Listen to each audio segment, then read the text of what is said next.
This is the Italian Citizenship Podcast, hosted by Marco Permunian and Rafael Di Furia.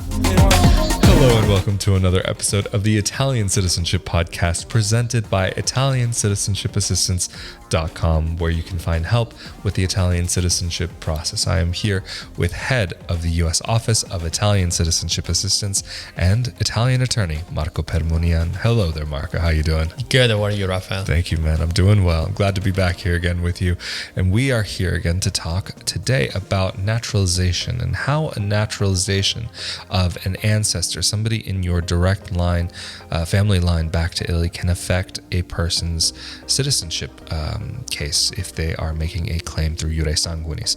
We have touched on this a little bit before, but I thought maybe today it might be good to get a little bit deeper into it, because recently on Italiancitizenshipassistance.com, you guys posted an article about this. And so I thought maybe it might be good to have a video companion to that and go a little bit into it as well. So what do you think would be maybe the best place to start with this? Because it's a pretty big subject. The naturalization of your ancestor is a very important event because it may determine whether or not you qualify for Italian citizenship by descent.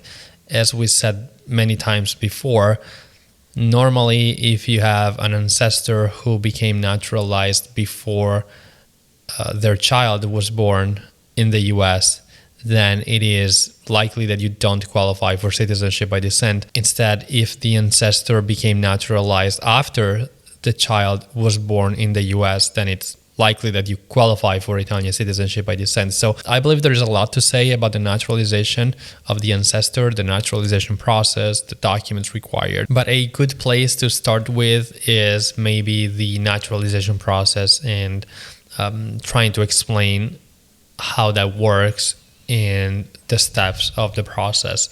So for someone who emigrated from Italy to the US, the first step in the process was to file a declaration of intention. There were some requirements, meaning the person had to speak English, to not have committed any crimes, to be able to start and finish the application process. But the first step was filing a declaration of intention. The second step of the process was to file a petition for naturalization after a certain number of years, between 3 and 7 years, depending on the year in which the person was starting the process.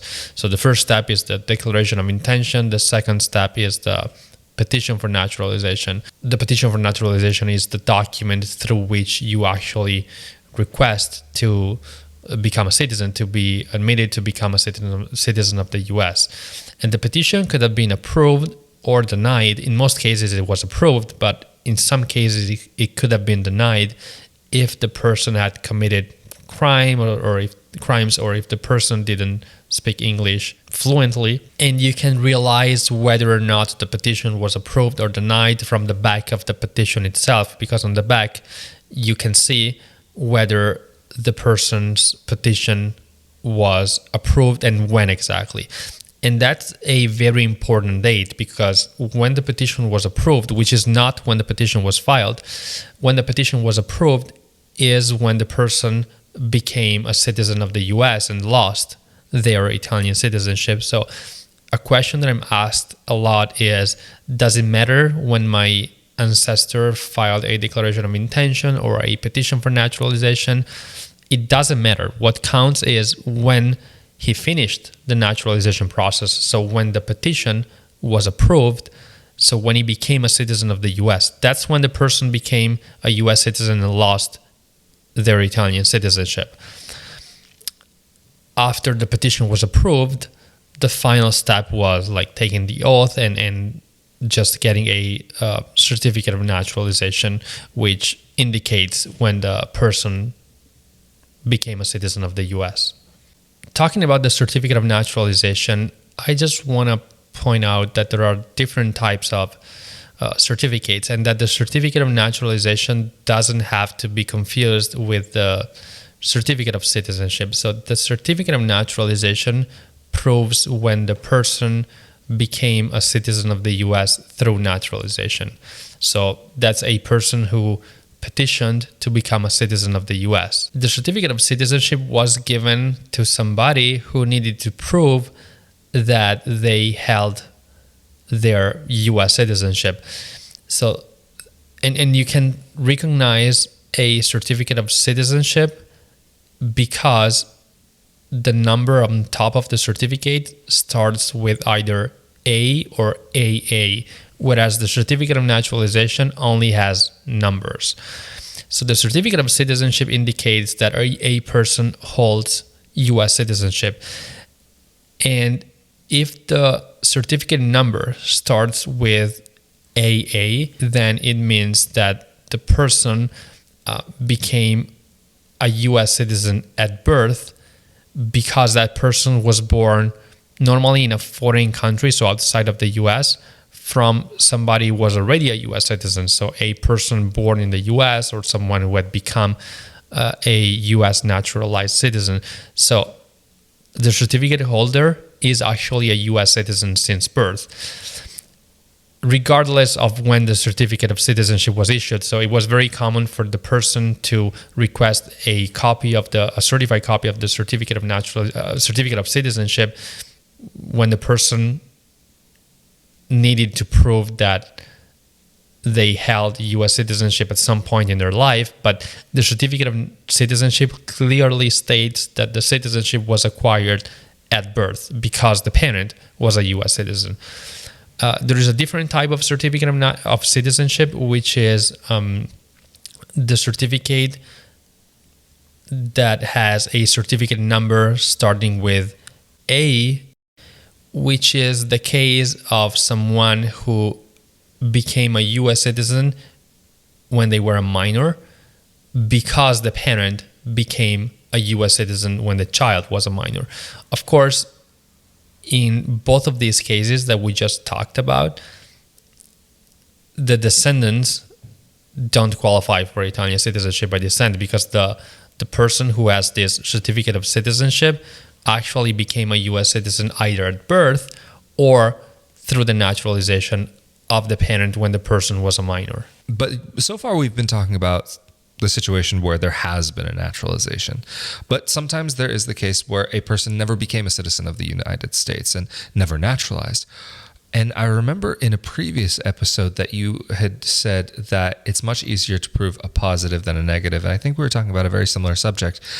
So in this case, how would you go about proving that negative? When the ancestor never became naturalized, it's more difficult to prove it, of course, as you just said, because if the ancestor became naturalized, all you need to prove the fact that he became naturalized is the naturalization records. But if the ancestor never became naturalized, you have to get letters from the offices that hold naturalization records saying that they have no record of your ancestor ever becoming naturalized. But as you just said, you're trying to prove a negative, so you will never be able to prove that 100% through letters saying that they have no records, because your ancestor may have become naturalized under an alias or under a different version of their name that you didn't search for. Consequently, to prove that the ancestor wasn't naturalized when the child was born, you have to produce other documents which indicate the citizenship status of the ancestor after the child's birth. And these documents are normally census records. So the census records, which were taken every 10 years, normally there are like some census records were taken like even every 5 years. But the census records, they indicate the citizenship status of the person.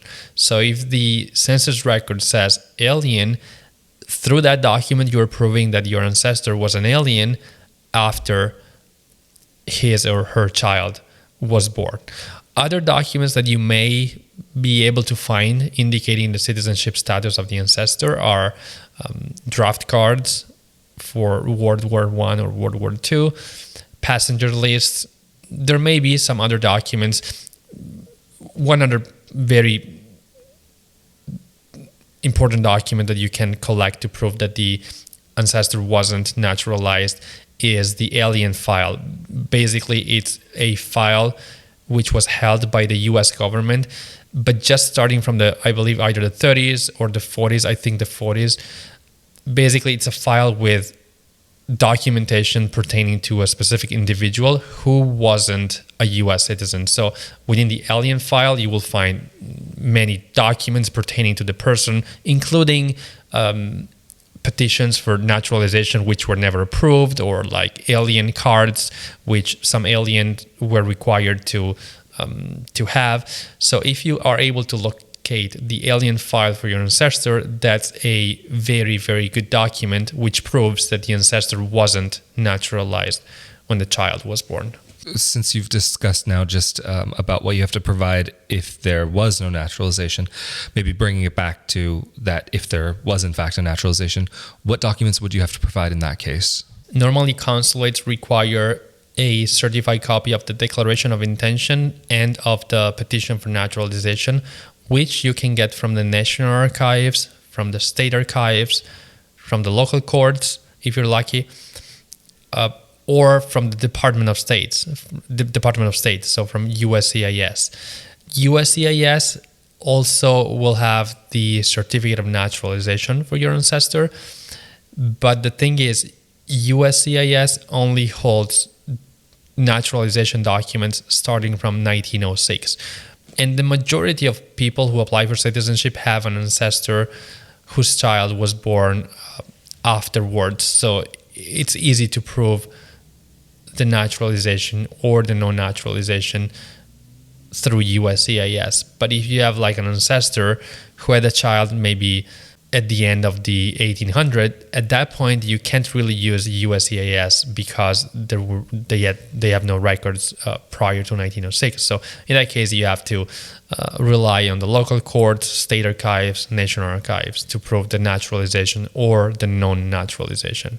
So just to clarify one point, would it ever be the case that you would find the naturalization papers in more than one office, or is it possible that you might have to go from one office to another office, depending maybe USCIS to state archives or something along these lines? Would that ever be the case? It's possible that naturalization records are held by one office and not held by the other office.